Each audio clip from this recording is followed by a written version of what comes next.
নাটক করেই রুডি ও কুন্তলাকে পালাতে সাহায্য করলো উর্মি। হ্যাঁ বন্ধুরা, এমনটাই দেখতে পাবো আমরা অনুরাগের ছোঁয়া ধারাবাহিকের আগামী পর্বগুলোতে। বাড়ির সকলের সামনেই যখন রুডি আর কুন্তলা ধরা পড়ে যায়, তখন উর্মি ভীষণ ভয় পেয়ে ভাবে এবার তো আমার পালা। দিদি যদি আমার মুখোশ খুলে দেয় তাহলে আমি কোথায় দাঁড়াবো? যেভাবেই হোক নিজেকে আগে বাঁচাতে হবে, ভালো মানুষের মুখোশ পড়তেই হবে, না হলে এই বাড়িতে আমার আর জায়গা হবে না। কিন্তু এই বাড়ি আমি কোনোদিন ছাড়তে পারবো না।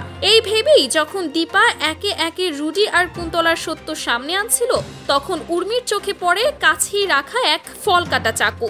অবশেষে সেই চাকু নিজের পেটে ঢুকিয়ে দেয় উর্মি। হঠাৎ ঘটনার পর সবাই ব্যস্ত হয়ে পড়ে উর্মিকে নিয়ে, আর এই সুযোগেই রুডি ও কুন্তলা পালিয়ে যায়। প্রবীর হকচকিয়ে বলে ওঠে, এ কি করলে তুমি ছোট বৌমা?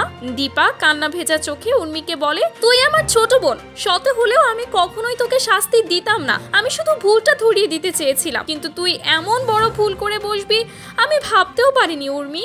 এটা তুই কেন করলি? রক্তাক্ত অবস্থায় উর্মি বলে, আমি যা করেছি না বুঝে করেছি, আমার এটাই প্রাপ্য। আমি নিজেই নিজেকে শাস্তি দিলাম আমার অপরাধের জন্য।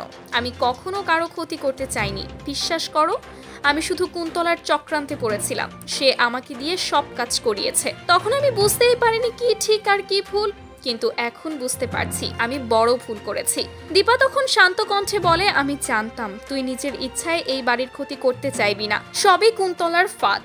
এরপর সবাই মিলে উর্মিকে হাসপাতালে নিয়ে যায়। কিন্তু নাটক এখানেই শেষ নয়, কারণ ঠিক এই সময় ছদ্মবেশে রুডি আর কুন্তলা গিয়ে হাজির হয় উর্মির কেবিনে। উর্মি তখন কাপা কণ্ঠে বলে, শুধু তোমাদের বাঁচাতেই আমি নিজের জীবনটা বাজি রেখেছি। কুন্তলা মনে মনে হেসে বলে, তুমি একদম বোকা, তোমাকে দিয়েই আমি দিবাসীন গুপ্তকে জব্দ করব।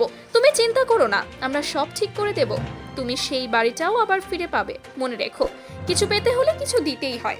তো বন্ধুরা, তোমাদের কি মনে হয় উর্মি যে নাটক করে ইচ্ছা করেই রুডি আর কুন্তলাকে পালাতে সাহায্য করেছে, এটা কি কোনোদিন জানতে পারবে দীপা? কমেন্টে জানাতে ভুলো না। আর নিয়মিত আপডেট পেতে আমাদের চ্যানেলটি সাবস্ক্রাইব করে পাশে থাকো। ধন্যবাদ।